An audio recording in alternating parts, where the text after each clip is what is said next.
آج جب ہم یہ کیبنٹ میٹنگ کر رہے ہیں تو پچھلے چند دنوں میں بڑے اندوناک واقعات ہوئے ہیں دہشت گردی سے، جس کے نتیجے میں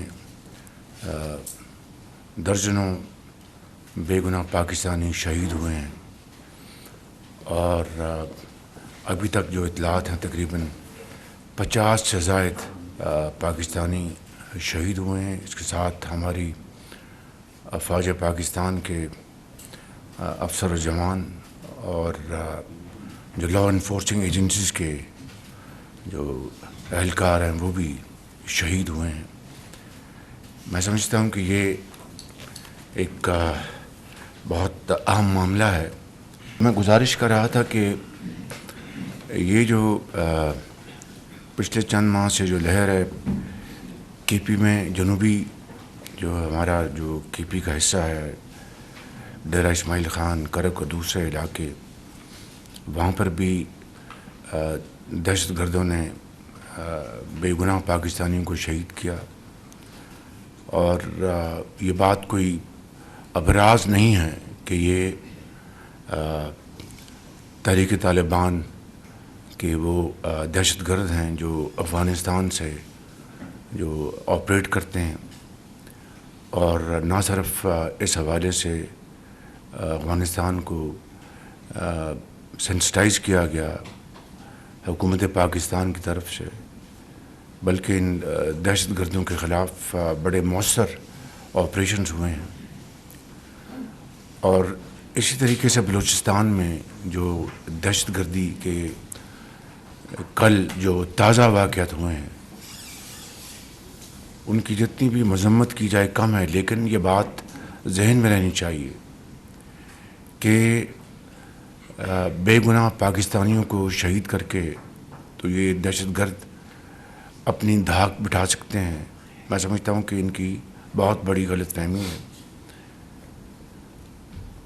یہ مذموم جو اور ناپاک جو ان کے عزائم ہیں، اس کا واحد مقصد یہ ہے کہ پاکستان کے اندر ترقی کے سفر کو روکا جا سکے۔ CPEC, China Pakistan economic corridor کے تحت جو بلوچستان میں اور پاکستان کے دوسرے حصوں میں جو منصوبے چل رہے ہیں، ان کو روکا جا سکے، اور پاکستان اور چین کے درمیان فاصلے پیدا کیے جا سکے۔ یہ ہیں وہ مذموم عزائم ان دہشت گردوں کے، لیکن اس کے ساتھ ساتھ جو چیرہ دستی اور ظلم اور زیادتی جو کل اور پرسوں روا رکھی گئی ہے، میں سمجھتا ہوں کہ پوری قوم نے اس کی شدید مذمت کی ہے، اور بجائے کہ میں اس بات پہ جاؤں کہ پاکستان کے کس حصے کے لوگوں کو بسوں سے اتار کر شہید کیا گیا، اگر یہ کہا جائے کہ دہشت گردوں نے پاکستانیوں کو شہید، تو میں سمجھتا ہوں کہ وہ ملکی سالمیت کے حوالے سے ایک زیادہ مناسب اور مؤثر بات ہوگی۔ لیکن اس دہشت گردی کو ختم کرنے کا اب وقت آ پہنچا ہے، اور اس کے لیے جو قربانیاں دی گئی ہیں اور دی جا رہی ہیں وہ رائے گاہ نہیں جائیں گی انشاءاللہ۔ حکومت پاکستان نے اس حوالے سے افواج پاکستان کو یہ کہا ہے کہ جو بھی وسائل، مادی وسائل اس حوالے سے فائنینشیل ریسورسز جو چاہیے، انشاءاللہ وہ ہم اپنا تمام باقی اخراجات کم کر کے اس حوالے سے ہم تمام اخراجات مہیا کریں گے، تمام وسائل مہیا کریں گے، اور اس کے لیے کوئی کمی نہیں چھوڑی جائے گی۔ اس کے ساتھ ساتھ جو سپہ سالار ہیں پاکستان کی فوج کے، ان کی ایک ان ویورنگ ریزولو ہے، پاکستان کے افسران کا، سپاہیوں کا ان ویورنگ ریزولو ہے کہ اس دہشت گردی کا خاتمہ ہر صورت کر کے دم لیں گے۔ تو میں سمجھتا ہوں کہ اس کے اوپر پوری قوم یکسو ہے، اور اس میں کوئی دو رائے نہیں ہے. بلوچستان میں اس وقت جو دہشت گرد کارروائیاں کر رہے ہیں ان کا واحد مقصد یہ ہے کہ پاکستان کے اندر خلفشار پیدا کیا جائے اور پاکستان کی یہ حکومت صوبائی حکومتوں کے ساتھ مل کر جو چیلنجز ہے ان کو عبور کر کے پاکستان کی ترقی اور خوشحالی کے لیے جو ہم اقدامات اٹھا رہے ہیں تمام تر مشکلات کے باوجود اس میں رخنا ڈالا جائے اور اس کو روکا جائے. انشاءاللہ اللہ تعالیٰ نے چاہا تو ان کے یہ مذموم ارادے ناکام ہوں گے اور خاک میں مل جائیں گے. شرط اول یہ ہے کہ ہمیں اپنے دشمنوں کو پہچاننا ہوگا, ان کی جو مذموم ارادے ہیں ان کو شکست دینے کے لیے یکجا ہونا ہوگا اور مکمل یکجہتی کا اظہار کرنا ہوگا. میں سمجھتا ہوں کہ ہمیں اس لمحے مکمل پختہ ارادے کے ساتھ آگے بڑھنا ہے.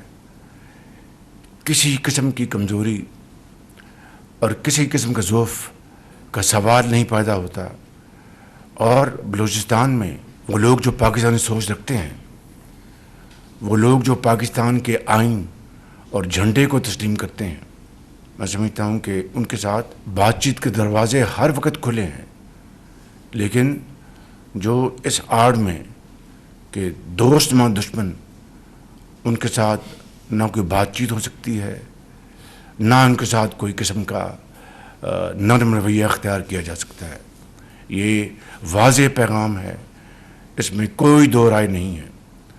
تو میں سمجھتا ہوں کہ کل کے واقعات یقیناً سب کے لیے لمحہ فکریہ ہیں, لیکن انشاءاللہ ہم مل کر ان مشکلات کو, ان چیلنجز کو عبور کریں گے اور پاکستان ضرور اپنا مقام حاصل کرے گا. میں پھر یہ کہنا چاہتا ہوں کہ دہشت گردوں کے لیے کوئی جگہ نہیں ہے. انشاءاللہ کچھ ہو جائے ان کا انشاءاللہ اس ملک میں مکمل خاتمہ ہوگا. اور جو لوگ ڈائلاگ پہ یقین رکھتے ہیں, پاکستانی سبز ہلالی جھنڈے کو سر بلند ہونا دیکھنا چاہتے ہیں, آئین پر مکمل ان کا یقین ہے, تو ان کے ساتھ یقیناً ہر وقت بات چیت کے دروازے کھلے ہیں. اس حوالے سے میں بہت جلد بلوچستان کا انشاءاللہ دورہ کروں گا. وہاں پر انشاءاللہ ہم ایک مکمل ایک جامع وہاں پر ہم بات چیت کریں گے, اس ساری صورتحال کا جائزہ لیں گے اور پھر فی الفور اقدامات کا فیصلہ کریں گے. اللہ تعالیٰ پاکستان کو ان تمام مشکلات سے اپنے خاص فضل و کرم سے ضرور نکالے گا اور ان دشمنوں کے عزائم ضرور خاک میں ملیں گے. پاکستان پائندہ باد. Thank you.